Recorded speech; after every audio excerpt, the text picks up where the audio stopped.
na naman po ang inyong drops. Bali ngayong araw na to ay nagkikrave po ako ng chicken. Hindi ko po alam kung anong tawag sa luto na to.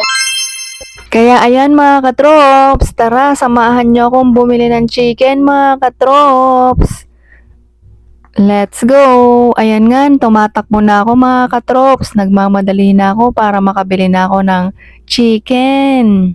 Ayan na nga mga katrops, nandito na tayo sa mga pagbibilhan natin mga katrops. Tara, pili na tayo mga katrops.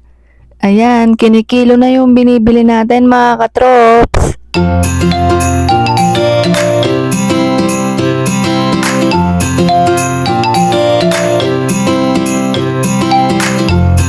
Ayan mga katrops, pagtapos kong bumili ng meat mga katrops, bibili na ako ng sibuyas, bawang at mga ilalagay ko dito.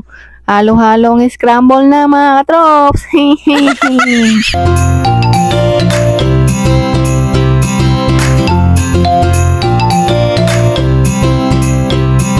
Ayan nga mga katrops, naghahanap pa ako ano pa mabibili ko dito mga katrops kasi ang sarap mamili mga katrops kaso kulang ang budget. Hehehe.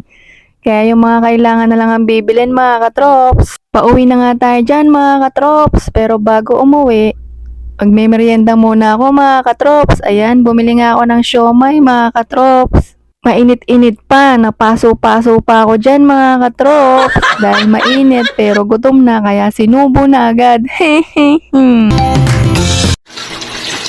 Pagkarating ko nga mga trops, inugasan ko na agad si chik chik chik chik para maluto na. Excited na ako mga katrops.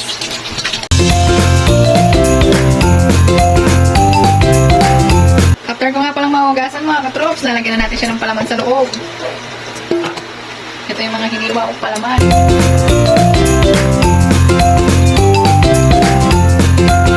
Yan mga katrops. Para magkaroon ng konting lasa.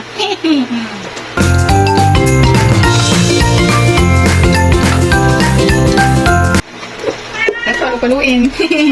Joke lang.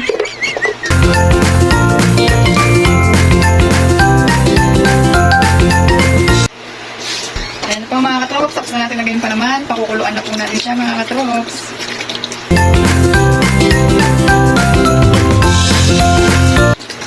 Kailangan lubog siya sa tubig. Yan po mga katrops. Lalagyan natin ng pampaalat. Mekos mekos.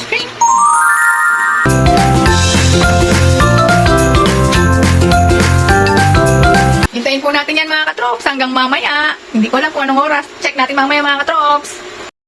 Ayan na po mga katrops. Ayan na po yung pinakulo nating chik chik chik chik chik. Ayan po mga katrops. Eh, naahon na po natin si Chik Chik. Tapos na siyang magbabad sa swimming pool.